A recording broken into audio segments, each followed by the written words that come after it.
Mobile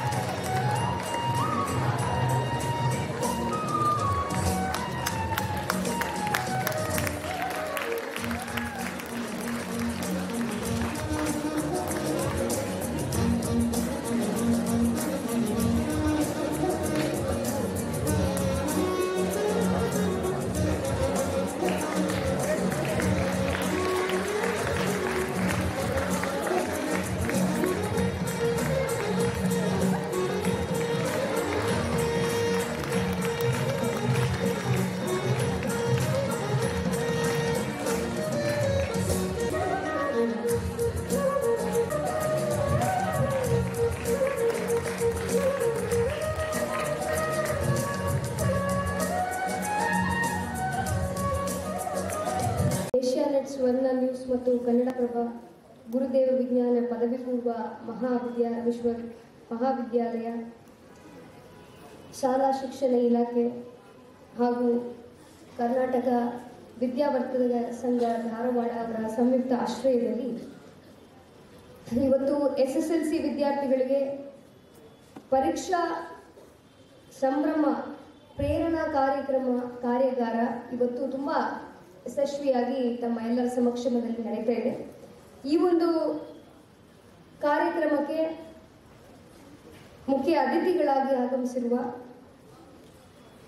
Karnataka Vidyavardhaka ಸಂಘದ ಪ್ರಧಾನ ಕಾರ್ಯದರ್ಶಿಗಳಾದಂತಹ ಶ್ರೀ ಶಂಕರ್ ಹಲಗುತ್ತಿ ಅವರೇ,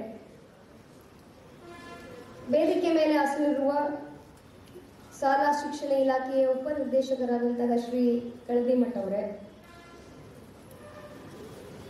ಸಹರ ಶಿಕ್ಷಣಾಧಿಕಾರಿಯಾದಂತಹ ಶ್ರೀ ಅಶೋಕ್ ಕುಮಾರ್ ಸಿಂದಗಿ ಅವರೇ, ಪ್ರಾಸ್ತಾವಿಕ ನುಡಿಗಳನ್ನು ನುಡಿದಿರುವ ಕನ್ನಡಪ್ರಭ ಪತ್ರಿಕೆಯ ಸ್ಥಾನಿಕ ಸಂಪಾದಕರಾದಂತಹ ಶ್ರೀ ಮಲ್ಲಿಕಾರ್ಜುನ್ ಸಿದ್ದಗನ್ನವರವರೇ, ಈ ಒಂದು ಕಾರ್ಯಾಗಾರಕ್ಕೆ ತಮ್ಮ ಎಲ್ಲರೂ ಕೂಡ ಉದ್ದೇಶಿಸಿ ಈ ಒಂದು SSLC ಪರೀಕ್ಷೆಯನ್ನು ಯಾವ ರೀತಿಯಲ್ಲಿ ತಾವು ಎದುರಿಸಬೇಕು ಎಂಬುದು ಕುರಿತು ಉಪನ್ಯಾಸವನ್ನು ಮಾಡಕ್ಕೆ ಇವತ್ತು ಆಗಮಿಸಿರುವ ಶ್ರೀ ಆದಿತ್ಯ ಪಾಂಡುರಂಗ ಅವರೇ, ಶ್ರೀ ಮಹಾಲಿಂಗ ಕಮತಗಿ ಅವರೇ, ಎಲ್ಲ ಶಿಕ್ಷಕರೇ, ಮಾಧ್ಯಮದವರೇ, ತಮ್ಮ ಎಲ್ಲರಿಗೂ ಕೂಡ ನನ್ನ ನಮಸ್ಕಾರಗಳು, ಅಭಿನಂದನೆಗಳನ್ನು ತಿಳಿಸ್ತೇನೆ. ಇವತ್ತು ಈ ಜಿಲ್ಲೆಯಲ್ಲಿ ಜಿಲ್ಲಾಧಿಕಾರಿಯಾಗಿ ಬಂದ ನಂತರ ಹಲವಾರು ಸಾರ್ವಜನಿಕ ಕಾರ್ಯಕ್ರಮಗಳಲ್ಲಿ ನಾನು ಭಾಗವಹಿಸ್ತಾ ಇದ್ದೀನಿ. ಆದರೆ ವಿದ್ಯಾರ್ಥಿಗಳ ಮಧ್ಯದಲ್ಲಿ ಮಾತನಾಡುವುದಂದ್ರೆ ನನಗೆ ತುಂಬಾನೇ ವ್ಯಕ್ತಿಗತವಾಗಿ ನನಗೆ ಖುಷಿ ಅನಿಸ್ತದೆ. ಯಾಕಂದ್ರೆ ಇದೆಲ್ಲ ಕಾರ್ಯಾಗಾರ ನೋಡಿದಾಗ ಪ್ರಾಸ್ತಾವಿಕ ನುಡಿನಲ್ಲಿ ನಮ್ಮ ಸ್ಥಾನಿಕ ಸಂಪಾದಕರವರು ಹೇಳಿದ್ದಾರೆ ಯಾವ ಉದ್ದೇಶದಿಂದ ಈ ಕಾರ್ಯಕ್ರಮ ಇಲ್ಲಿ ಆಯೋಜಿಸಲಾಗಿದೆ ಅಂತ. ಬಹುಶಃ ನಾನು SSLC ಓದಿದಾಗ ಒಂದು 20 years back I was in SSLC. ಆವಾಗ ಈ ತರ ಕಾರ್ಯಕ್ರಮಗಳೆಲ್ಲ ಯಾರು ಕೂಡ ಮಾಡಿರಲಿಲ್ಲ, ನಮಗೆ ಆ ತರ ಒಂದು ಅವಕಾಶ ಸಿಕ್ಕಿಲ್ಲ. ಇವತ್ತಿನ ವಿದ್ಯಾರ್ಥಿನಿಯರಿಗೆ ನಿಮಗೆ ಅವಕಾಶ ಸಿಕ್ಕಿದೆ ಅಂದ್ರೆ ಅದನ್ನು ತಾವು ಎಲ್ಲರೂ ಕೂಡ ಸದುಪಯೋಗ ಮಾಡಿಕೊಳ್ಳಬೇಕು ಅಂತ ಈ ಒಂದು ಸಂದರ್ಭದಲ್ಲಿ ಹೇಳ್ತಾ, ಈ ಒಂದು ಒಳ್ಳೆ ಕಾರ್ಯಕ್ರಮವನ್ನು ಆಯೋಜಿಸಿರುವುದಕ್ಕೆ ಅವರಿಗೆ ವ್ಯಕ್ತಿಗತವಾಗಿ ಕೂಡ ನಾನು ಅಭಿನಂದನೆಗಳನ್ನು ಸಲ್ಲಿಸ್ತೀನಿ.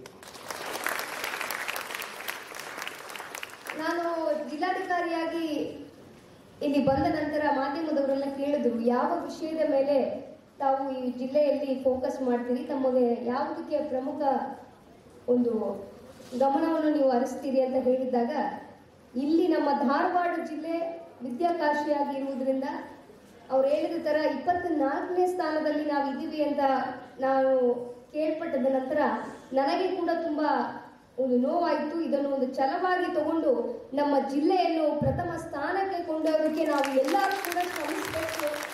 ಆ ನಿಟ್ಟಿನಲ್ಲಿ ನಾವು ಎಲ್ಲರೂ ಕೆಲಸ ಮಾಡಬೇಕಂತ ಈಗಾಗಲೇ ನಾವು ಇಲಾಖೆ ಅಧಿಕಾರಿಗಳೊಂದಿಗೆ ಎಲ್ಲ ಕೂಡ ಸಭೆ ನಾವು ಮಾಡಿದ್ದೀವಿ. ಏನು ಕಾರಣಗಳಿಂದ ನಾವು 24ನೇ ಸ್ಥಾನದಲ್ಲಿ ಇದ್ದೀವಿ, ಅದನ್ನು ಹೇಗೆ ಮುಂದಕ್ಕೆ ತಗೊಂಡು ಹೋಗಬೇಕು.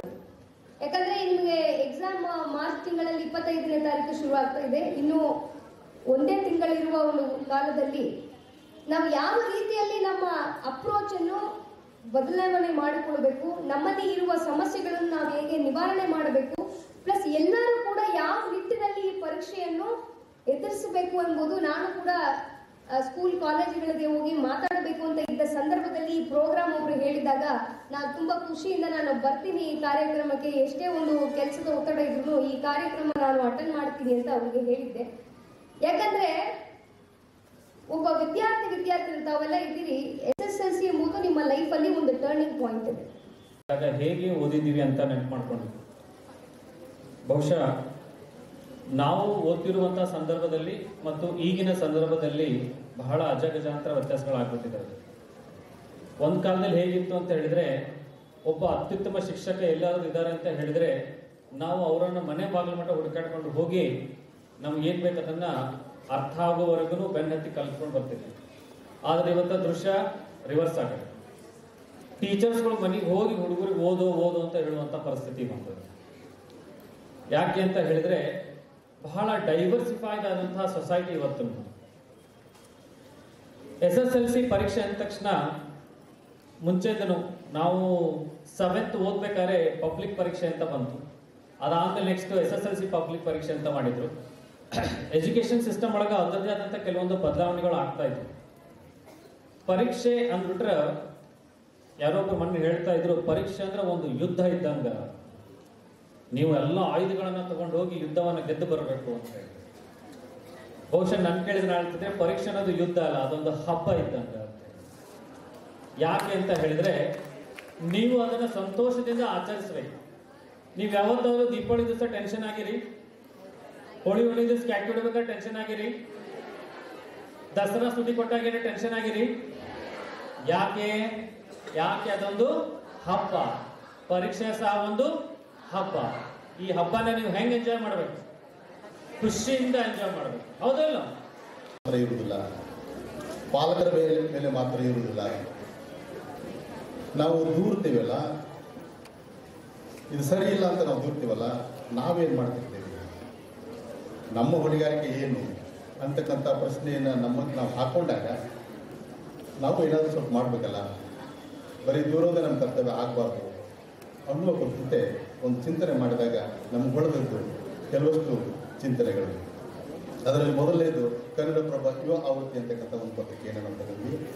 ಕನ್ನಡಪ್ರಭ ಮುಖ್ಯ ಪತ್ರಿಕೆ, ಸಾರ್ವಜನಿಕರಿಗೆ ಓದಲಿಕ್ಕೆ ಇರ್ತಕ್ಕಂಥ ಪತ್ರಿಕೆ. ಕನ್ನಡಪ್ರಭ ಯುವ ಆವೃತ್ತಿ ವಿದ್ಯಾರ್ಥಿಗಳಿಗಾಗಿ ಮಾತ್ರ. ಅದು SSLC ಮತ್ತು ಅಂದರೆ 8th 9th 10th ಈ ಹಂತದ ವಿದ್ಯಾರ್ಥಿಗಳ ಜ್ಞಾನಾಭಿವೃದ್ಧಿ ಮತ್ತು ಅವರ ಬದುಕನ್ನು ಹೇಗೆ ಕಟ್ಕೋಬೇಕಂತಕ್ಕಂಥ ರೀತಿಯಲ್ಲಿ ಆ ಮಾರ್ಗದರ್ಶನ ಮಾಡ್ತಕ್ಕಂಥ ಪತ್ರಿಕೆ ಅದು. ಅದು ₹1 ಬೆಲೆ ಮಾತ್ರ ಇರ್ತದೆ, ಶಾಲೆಗಳಿಗೆ ಮಾತ್ರ ಅನಿಸ್ತೇವೆ. ಅದರಲ್ಲಿ ಟಾಪ್ 10 ಬಂದಂಥ